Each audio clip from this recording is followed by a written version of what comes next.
이사야 1장 1절부터 9절까지의 말씀입니다. 교독해서 한 절씩 읽겠습니다.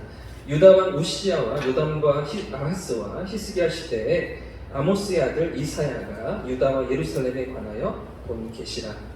하늘이여 들으라, 땅이여 귀를 기울이라. 여호와께서 말씀하시기를 내가 자식을 양육하였거늘 그들이 나를 거역하였도다. 소는 그 임자를 알고 나귀는 그 주인의 구유를 알건만은 이스라엘은 알지 못하고 나의 백성은 깨닫지 못하는도다 하셨도다.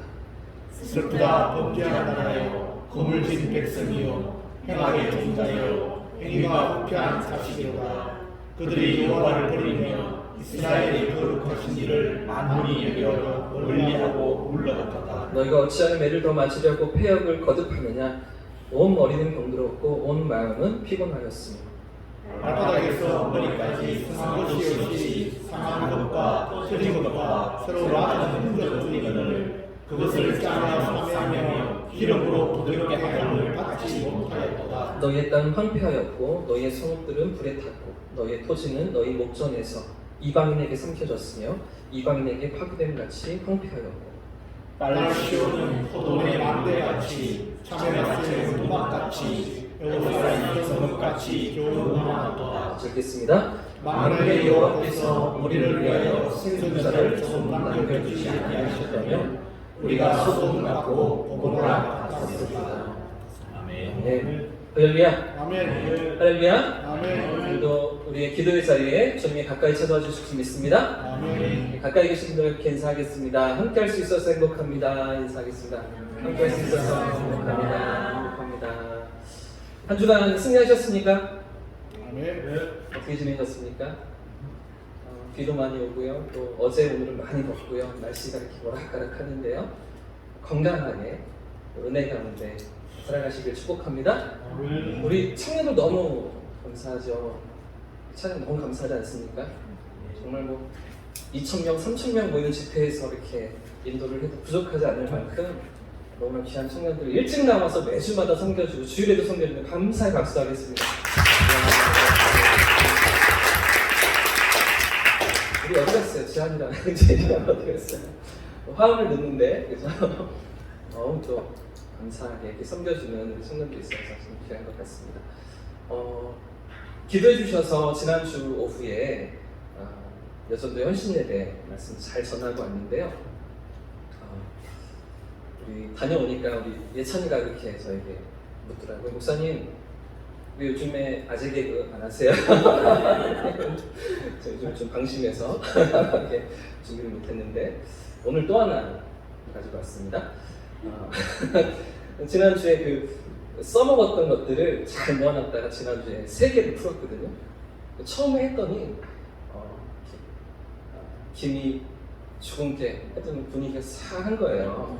이게 무슨 소린가 싶어가지고 이렇게 엄숙한 그런 교회에서 헌신제인데 쪼크를 하고 있으니 이해가 안 됐는지 두 번째로 했죠. 문을 세게 닫으니까 자 출발하지 않는다. 세 번째 또 했죠.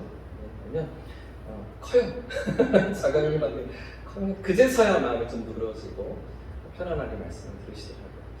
오늘 가지고 나온 건요. 오늘 우리가 하나님 앞에 기도를 올려드리고 그죠? 찬양을 올려드리고 하나님 앞에 이렇게 나아가는데요. 용이 하늘로 올라간다. 네 글자로 하면 뭐가 될까요? 용이 하늘로 올라간다. 네 글자로 하면 뭐가 될까요? 네? 용의 승천. 네, 용의 승천. 비슷하셨습니다. 50점. 용이 하늘로 올라간다. 올라가요. 역시 세용이가 용자가 들어갔어요. 무덤이를 시키시길 바랍니다. 여러분 우리가 이제 그 지난주부터 이번 주 계속해서 이사야서를 우리가 통독하고 있고요. 수련마다 또 이사야서 말씀을 듣고 있는데요. 선지서 말씀이 조금 어렵습니다. 오늘 새벽에도 말씀을 드렸지만 하나님의 심판에 대해서 말씀하기도 하고요. 그런가 하면 하나님의 변함없는 사랑에 대해서 또 은혜에 대해서 말하기도 하고요. 또 그런 데도 또 하나님이 징계하신다, 또 하나님이 심판하신다. 여호와의 날이 기다리고 있다. 이런 얘기들을 또 선포하기도 하고요. 그런가 하면 또 그럼에도 하나님께서 은혜를 베푸시길 원한다. 이런 얘기들을 왔다 갔다 하기 때문에 선지서가 조금은 이렇게 어렵게 다가오기도 하고요. 그 중에서도 가장 어려운 선지서는 우리가 이제 이사야서를 읽고 난 다음에 예레미야서를 보게 되는데 예레미야서가 특히나 난관입니다. 왜 그러냐면 예레미야 성경은 시대가 왔다 갔다 하기 때문에 그래요. 시대가 이렇게 조금 역사 순으로 시대 순으로 흘러가지 않고 조금은 뒤에 것이 앞에 기록되기도 하고 앞에 게 뒤에 넘어가기도 하고 그랬다가 또 다시 또 뒤에 게 나오기도 하고 이런 순서가 엇갈려 있는 성경이 예레미야서이기 때문에 예레미야서는 한 장 한 장 읽으실 때 어떤 왕의 시대에 어떤 배경 가운데 어떤 말씀이 주어지고 있는지 잘 살피지 않으면 이때가 지금 포로로 끌려갈 때인지 끌려가기 전인지 이제 그 바벨론 그 멸망이 눈앞에 있는 상황인지 멸망을 당한 이후인지 이런 것들이 헷갈리는 성경이 예레미야서거든요. 그래서 성경을 읽다가 잘 이해가 안 된다 싶으면 그 배경이 되는 상황을 조금 살펴보시면 찾아보시면 주석이나 참고 그런 서적들을 참고해 보시면 그런 성경을 읽어 나가실 수가 있는데요. 이사야 성경도 조금 그런 면이 있습니다. 왜 그러냐면 하나님의 심판에 대해서 말씀하다가도 회복하시는 하나님, 또 다시 품에 안으시는 하나님, 또 사랑하시는 하나님, 그런가 하면 또 어쩔 수 없이 그들의 죄악을 징계하시고 또 꾸중하시고 책망하시며 이런 죄에서 돌이키기를 원하시는 하나님의 마음이 반복적으로 왔다 갔다 하기 때문에 성경이 어렵게 느껴지는 것이죠. 그래서 오늘 조금 1장 본문을 읽었지만 이사야서 전반적인 흐름을 같이 살피면서 이 본문을, 이 말씀을 주시고 이 말씀을 통해서 이스라엘 백성들을 찾아오시는 하나님의 마음이 어떠하신지 그분의 심정이 어떠하신지를 우리가 확인하고 살펴보면 좋을 것 같습니다. 누구라도 한 번쯤은 어릴 적에 이런 생각들을 하지 않나 싶은데요. 나는 주워온 자식인 것 같아. 이런 생각 해보신 적 없으십니까? 어떠십니까? 언제 이런 생각들을 하십니까? 언제 나는 친자식이 아니고 데려다 키운 자식인 것 같아. 이런 생각들 언제 했어요? 안 해왔어? 너무 건강하게 크고 있는 우리 청년들인데 저는 그런 생각 너무 많이 했거든요. 좀 심했습니다. 전 중학교 때까지 이런 생각들을 하면서 꾸중을 들을 때면 부모님께 혼날 때면 저는 친자식이 아닌가 봐. 난 데려다 키웠나 봐. 이런 생각들을 하면서 이름은 대범인데 소심하게 주눅 들어서 이렇게 사춘기를 보냈던 기억이 왜 그러냐 하면 제가 중간에 딱 껴있거든요. 형은 장남이고 누나는 외동딸이고 동생은 막내예요. 그 사이에 껴있는 저는 이쁨 받을 일이 없는 거죠. 아빠는 누나만 위하고 엄마는 동생만 위하고 할머니는 형만 위하는 것 같은 그런 어릴 적의 상처들을 가지면서 그래서 제가 이제 대학에 가서 심리학을 공부하고 너무나 재밌었던 게 저만 그런 상처를 갖는 것이 아니라 마지들도 그런 생각을 갖고 그죠? 막내들도 그런 생각을 갖는다는 것을 제가 알고서 이 심리학 공부가 너무나 재밌었는데 그런데 그것을 알기 전에는 저만 피의식에 사로잡혀서 저만 혼나는 것 같고 저만 이쁨 받지 못하는 것 같다는 그런 생각들을 가지고 살았는데 사실은 이것도 문제지만 사남매 중에 셋째로 중간에 껴있는 것도 문제지만 또 하나가 문제가 더 있었는데 저에게는 할머니가 한 분이 더 계셨습니다. 저희 집에 이북에서 내려오신 할머니가 같이 사셨어요. 할머니, 친할머니가 계시고 외할머니도 계시잖아요. 그 할머니 말고 그렇죠? 이북에 계시다가 이제 80년대에 초반에 오가실 데가 없으신 할머니가 이제 우리 교회에 찾아오신 거예요. 저희 모교회에. 아버지께서 집으로 모셔오셨어요.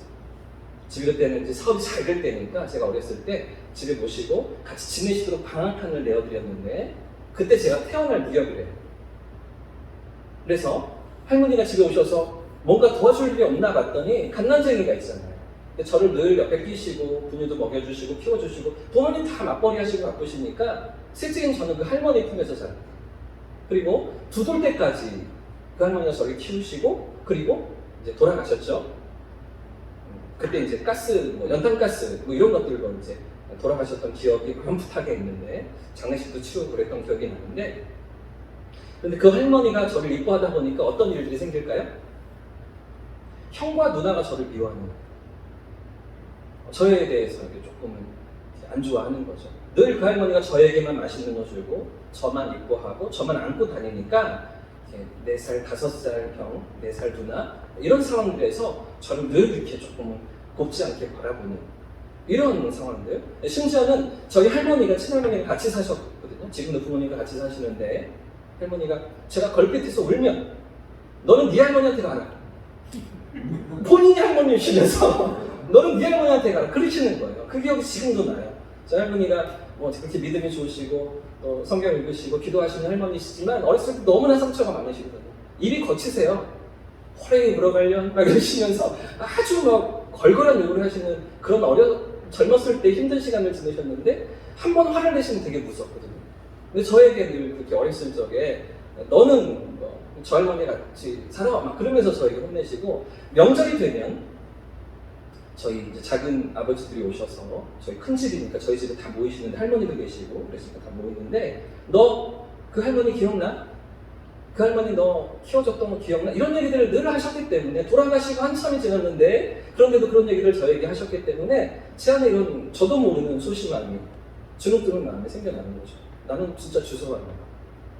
난 데려다 키웠나 봐. 이런 마음들이 제 안에 일어나면서 막 조금은 소심한 마음들을 가지고 살아갔던 거죠. 자, 근데 한 번은 제가 오락실 가다가 걸렸습니다. 아버지한테 진짜 이렇게 심하게 혼났는데 근데 이 생각이 드는 거죠. 다른 애들은 다 오락실 다닌다고 이렇게 심하게 혼나진 않는데 나는 엄청 혼나는 거예요. 우리 아빠 진짜 아빠 아닌가 봐. 난 친아들이 아닌가 봐. 이러면서 나름 심각하게 혼자 서러워서 울다 자는 기억들. 지금 같으면 PC방 간 거거든. 근데 그렇게 혼날 일이 아니잖아. 근데 그것 때문에 너무 많이 혼났던 거죠. 그러면서 아버지에 대해서 원망하고 부모님이 아닌가 봐. 근데 사실이 무엇이냐면 지금 생각해보면 제가 초등학생 때 많이 혼나고 매를 맞고 그랬던 이유가 있었어요. 사실 너무 말썽을 많이 부렸거든요.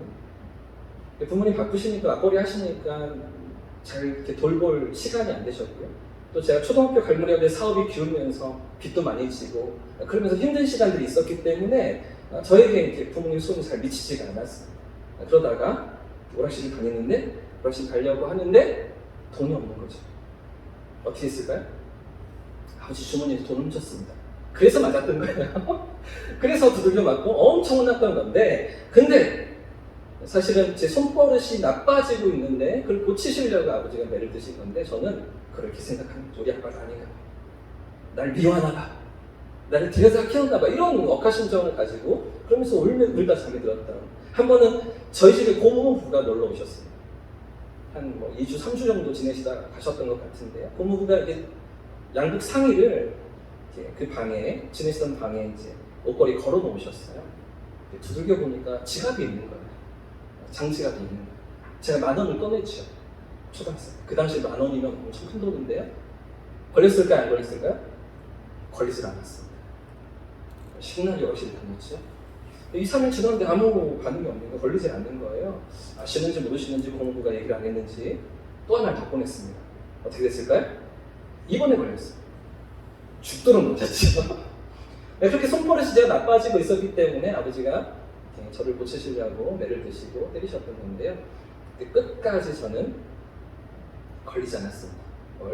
20,000원 훔친 거를 걸리지 않았습니다. 10,000원만 없어졌다고 생각하시는 거죠.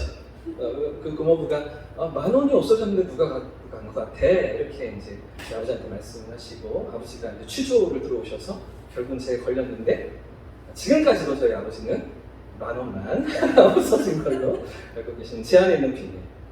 제가 이렇게 이제 손버릇이 나빠지고 나쁜 짓을 하고 그렇게 잘하고 있었을 때 저희 아버지가 저를 때리실 때 매를 드실 때 그렇죠? 주워왔기 때문에 매를 드신 것입니다. 친아들이 아니었기 때문에 때리신 것입니다. 사실은 그 4남매 중에 제가 제일 아버지를 많이 닮았대요. 키는 저보다 좀 작으시지만 저를 보면 이제 교회 어른들이 아빠 젊었을 때랑 똑같네 이렇게 말씀하시는 것들이 많이 듣거든요. 근데 그런 얘기를 들을 때마다 그러면 나는 친아들인가? 이런 생각들을 하면서 지나왔던 어린 시간들. 그럼 보십시오. 왜 아버지가 저에게 매를 드시는 것입니까? 사랑하지 않기 때문입니까? 데려왔기 때문입니까? 친아들이 아니기 때문입니까? 그렇지가 않죠. 정반대이죠. 사랑하기 때문이고요. 그죠? 아들이기 때문이고요. 그 버릇을 고쳐야 하기 때문에 매를 드시는 것이죠. 사실은 모락실을 가든지 뭐 돈을 훔치든지 뭐 나쁜 짓을 하든지 남의 집 자식이 그렇게 하면 화를 낼 필요가 없는 거잖아요. 그렇게 뭐 에너지를 소비할 이유가 없는 거죠. 그런데도 불구하고 그렇게 감정을 쏟으면서 아픈 마음으로 매를 드시는 이유는 당신의 아들을 그렇죠? 바른 길로 이끌기 위해서, 나쁜 버릇을 고치시기 위해서 그러셨던 게 아닌가. 이제서야 깨달아지는 것이죠. 이제서야 이제 초등학생들 아이들을 키우면서 제가 느끼는 거죠. 사랑하는 여러분, 오늘 본문에도 이와 비슷한 모습이 등장하고 있습니다. 하나님께서 당신이 사랑하시는 백성들을 때리시며 징계하시는 대목인데요. 우리가 주일마다 창세기를 통해서 살펴보고 있지만 하나님께서 어떻게 아브라함을 선택하시고 이스라엘 민족을 인도하고 계십니까? 어떻게 아브라함 한 사람의 인생만 봐도 이제 이번 주일까지 5번째 시간으로 마무리되어지는데 그 아브라함 한 사람만 믿음의 자리에 세우시려고 얼마나 많은 시간과 에너지와 수고를 감당하시면서 하나님이 아브라함을 찾아오고 계십니다. 그 아브라함을 통해서 이삭을 만들어내시고 이삭을 통해서 야곱을 만드시고 야곱을 통해서 이름을 어떻게 바꾸세요? 이스라엘로 바꾸시죠. 그러면서 그 아들 12명을 통해서 12지파를 세우시고 이스라엘 거룩한 민족을 세우시기까지 얼마나 오랫동안 하나님이 참으시고 인내하시면서 또 기다리시면서 그들을 빚어가십니까? 그리고 당신의 백성을 삼으십니까? 그 사랑했던 그 백성을 하나님께서 때리시고 징계하시는데요.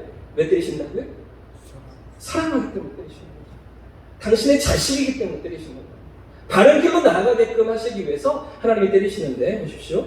지금 그 이스라엘을 사랑하셨고 함께 하셨고 보호하셨던 그들을 하나님이 어떻게 다루고 가시는가 보십시오. 자, 오늘 말씀을 조금 찾아봤으면 좋겠는데요. 출애굽기 19장 말씀을 한번 찾아보겠습니다.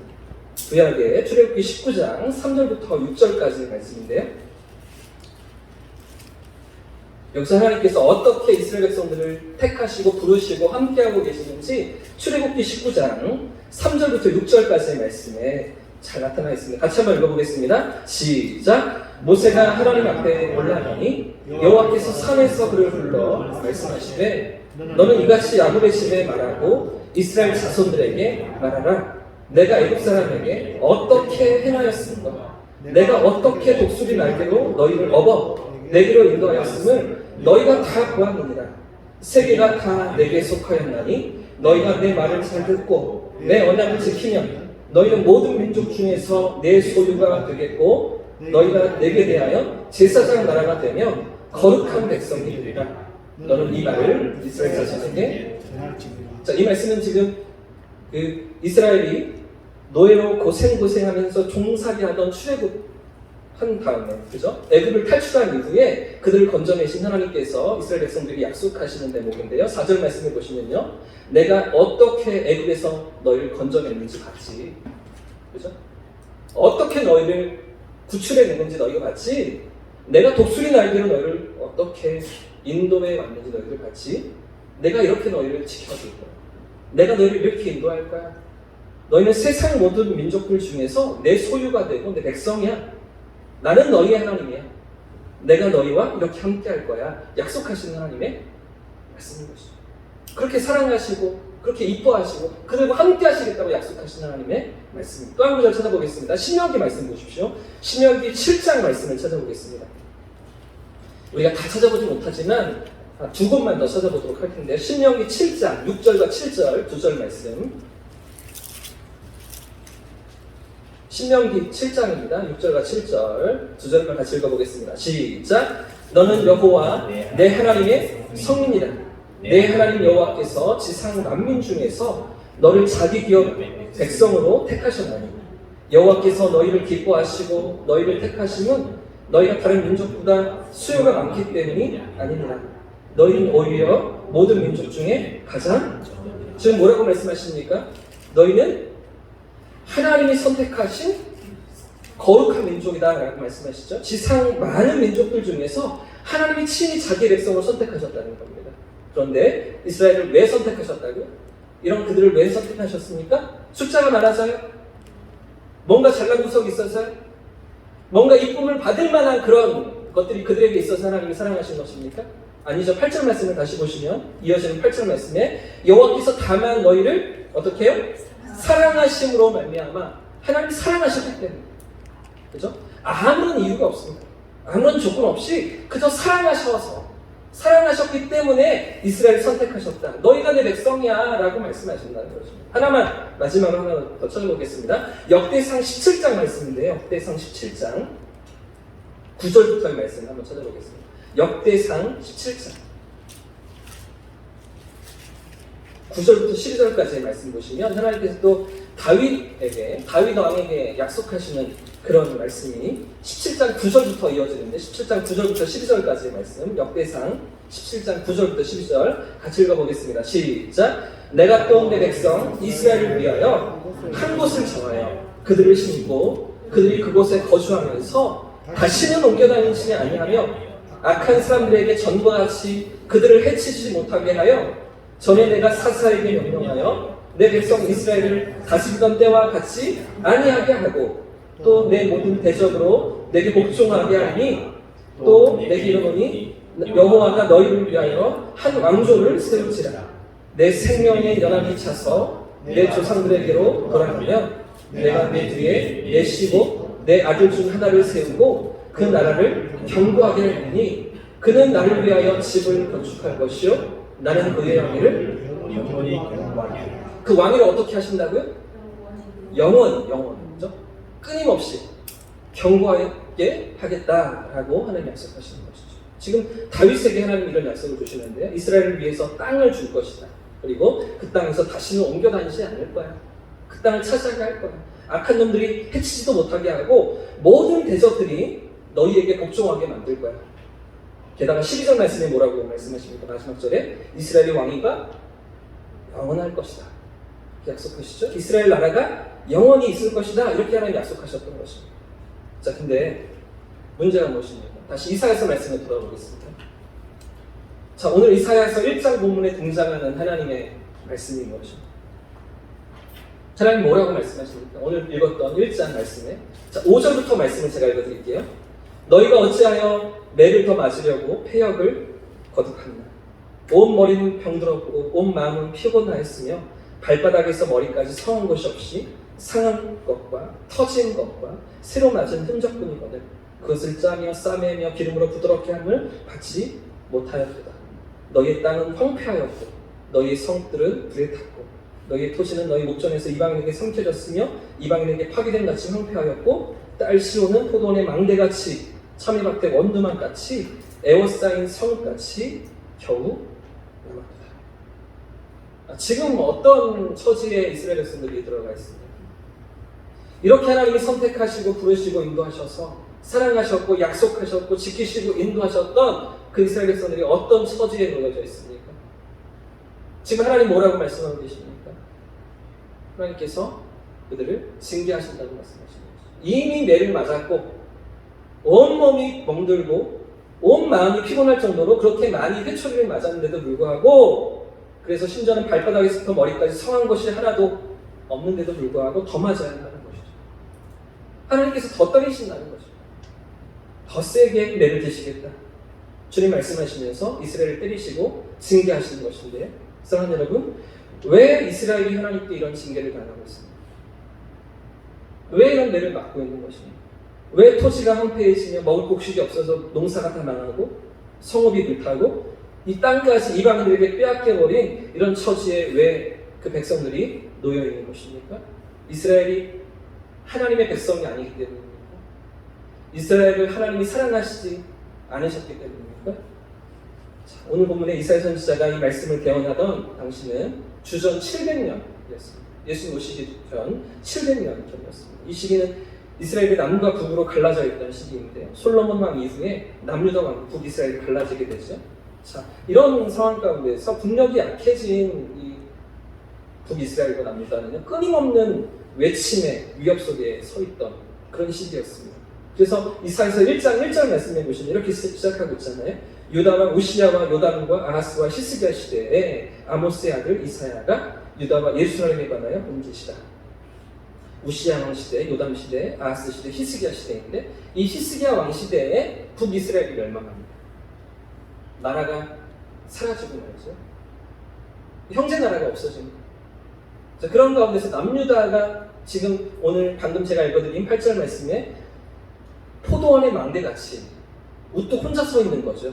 참외밭의 원두막같이 그렇게 덩그러니 남아있는 에워싸인 성같이 겨우 남아있는 그런 처지에 유다 백성들이 들어가 있는데, 근데 이걸로 끝나지 않고요. 이것도 지금 너무 심각하고 아주 어려운 형편인데, 근데 이걸로 끝나지 않고 더 때리시고 더 매를 드시겠다고 하나님 말씀하시는 것입니다. 자, 북쪽에서는 이제 신흥 강국으로 등장하는 아수르가 이게 막 힘을 가지고 악재하기 시작하고요. 이 동쪽에서는 모압과 암몬이 여전히 힘을 가지고서 유다를 넘보고 있던 상황이었습니다. 이 남쪽에서는 애굽이 여전히 강대국으로 남아 있어서 그 힘이 다 사라지지 않는 그런 상황 가운데 애굽이 패권을 가지고 있는, 그러면서 신흥 강국인 아수르가 일어나고 있는 이 북과 남쪽의 동쪽의 이 모든 상황 속에서 서쪽은 뭐 바다잖아요. 이런 가운데서 옴짝달싹할 수 없는 에워싸인 성같이 포위된 그런 성같이 그런 처지에 놓여 있는 유다 백성들의 모습이라고 지금 성경이 고언하고 있는 것이죠. 그런데도 불구하고 이런 상황 가운데서 하나님의 징계가 계속되고 하나님의 회초리가 계속되고 하나님 앞에서 그렇게 꾸중을 듣는 유다 백성들의 모습이라고 성경이 말하고 있는 것입니다. 자, 뭐라고 말씀하십니까? 너희가 이미 매를 많이 맞으며 온몸이 병들었고 상처투성이 있는데, 그래서 머리끝부터 발끝까지 성황구석이 하나도 없는데, 그런데도 어떻다고요? 그런데도 여전히 죄의 길에 서 있다는 거죠. 그런데도 여전히 하나님을 떠난 길에서 돌이키지 않고 있다는 것이죠. 북쪽 이스라엘이 망한 것을 보았으면서도, 아수르에 삼켜지는 것을 보았으면서도 여전히 하나님을 거역하는 길로 나아가던 그런 백성들의 모습이라며 하나님이 징계하신다는 말씀하시는 거죠. 이런 가운데 하나님의 징계가 어떻게 나타납니까? 남유다 역시도 망하고 마는 거죠. 북이스라엘이 멸망하고 남유다 역시도 250년 정도가 흐르고 나서 나라가 흔적도 없이 사라지는 거예요. 바벨론의 포로로 끌려가게 되는데 하나님께서 그들을 내치시는 거죠. 버리시는 겁니다. 자, 이사야 42장 말씀에 그 사건을 자세히 기록하는데 제가 읽어드릴게요. 들어보십시오. 이사야 42장 22절 말씀입니다. 이 백성이 도둑 맞으며 탈취를 당하며 다 불 속에 잡히며 옥에 갇히도다. 노략을 당하되 구할 자가 없고 탈취를 당하되 되돌려 주라 말할 자가 없도다. 이렇게 침략을 당하고 모든 공격을 당하는데도 불구하고 하나님 더 이상 지키시지 않는다는 겁니다. 하나님께서 더 이상 그들을 도와주지 않으신다는 것이죠. 사방에서 적들이 쳐들어와서 이런 모든 위협과 모든 위기를 만나고 나라가 망하는 처지에 놓여져 있는데도 불구하고 하나님께서 그 사랑을 거두시고 더 이상 돕지 않겠다, 함께 하시지 않겠다, 지키시지 않겠다, 그렇게 말씀하시는 것이죠. 그런데 사랑하는 여러분, 왜 이렇게 그들을 버리신다고요? 하나님께서 왜 이렇게 그들을 징계하신다고요? 왜 그토록 지금까지 사랑하셨고 함께 하셨고 보호해 오셨던 그 이스라엘을 왜 더 이상 사랑하지 않고 버리시겠다고 말씀하시는 것입니까? 자, 오늘 본문 1장 2절 말씀으로 돌아보겠습니다. 1장 2절과 3절 말씀 같이 읽어보겠습니다. 2절과 3절 시작. 하늘이여 들으라, 땅이여 귀를 기울이라. 여호와께서 말씀하시기를 내가 자식을 양육하였거늘 그들이 나를 거역하였도다. 소는 그 임자를 알고 나귀는 그 주인을 알건만은 이스라엘은 알지 못하고 나의 백성은 무엇 때문에 하나님께 버림받는 것입니까? 왜 그들이 하나님께 징계를 당하고 있는 것입니까? 아버지를 모르기 때문에, 자식이 아버지를 몰라보았기 때문이죠. 그 모든 사랑을 쏟으시면서 그 모든 선하신 손길로 인도하셨던 아버지이신데도 그 아버지를 잊어버리고 아버지 품을 떠나서 제 멋대로 자기 마음대로 살려고 그렇게 뛰쳐나갔기 때문에, 하나님 필요 없다고 내 힘으로 나 혼자서 살 수 있다고 하나님을 거역하던 백성들이었기 때문에, 그래서 하나님께서 어떻게 하십니까? 이스라엘을, 유다 백성들을 전쟁 가운데 몰아넣으십니다. 주변 나라들에게 약탈을 당하게 하십니다. 포로로 잡혀가게 하십니다. 사방에서 적들이 일어나서 이스라엘을 덮치도록 이런 고통과 괴로움 가운데 그들을 방치하시는 것이죠. 그들을 던지셨던 것이죠. 왜 그렇다고요? 이스라엘이 먼저 하나님을 버렸기 때문에, 이스라엘이 먼저 하나님을 떠났기 때문에, 그래서 하나님도 그들을 버리신 거죠. 그래서 하나님께서도 이스라엘을 떠나신다고 말씀하시는 것입니다. 역사 가운데 실제로 북이스라엘 멸망하고 586년에 남유다마저 바벨론의 포로로 끌려가죠.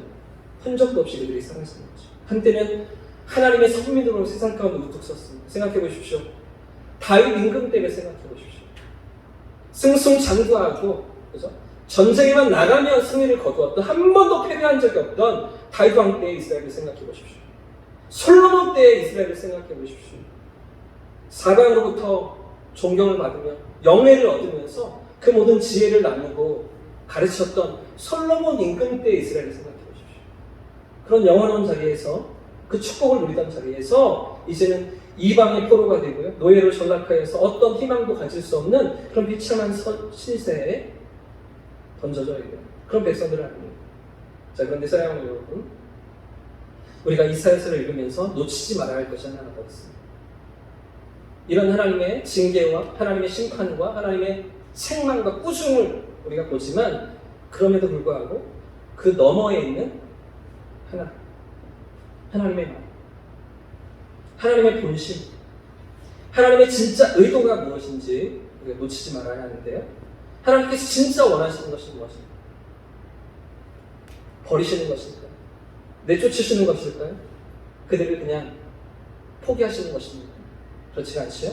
하나님의 진짜 의도, 하나님의 본심은 돌아오라는 것이죠. 하나님께로 돌이키라는 것이죠. 할렐루야! 하나님께서 여전히 그럼에도 불구하고 기다리시는 것입니다.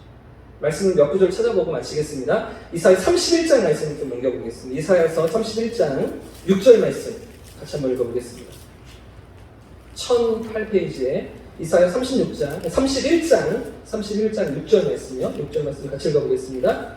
시작. 이스라엘 자손들아, 너희는 심히 거역하던 자에게, 누구에게 돌아오라고요? 심히 거역하던 자가 누구예요? 하나님이시죠. 아버지께로 돌아오라는 거죠. 사실은 아버지께로 돌아올 하나님께로 돌이키라 이렇게 말씀하셔도 되는데 그들의 죄가 얼마나 위중한지, 얼마나 잘못되었는지, 얼마나 하나님께로부터 거역하고 폐역의 길로 나아갔는지 심히 거역하던 자에게로, 나에게로 돌아오라 하나님 말씀하시는 거죠. 또 하나 찾아보겠습니다. 이사야 44장입니다. 이사야 44장 21절과 22절 1022페이지에 이사야 44장 21절과 22절 두 절 말씀요. 같이 읽습니다. 시작. 야곱아, 이스라엘아, 이 일을 기억하라. 너는 내 종이니라. 내가 너를 지었으니 너는 내 종이니라. 이스라엘아, 너는 나에게 잊혀지지 아니하리라.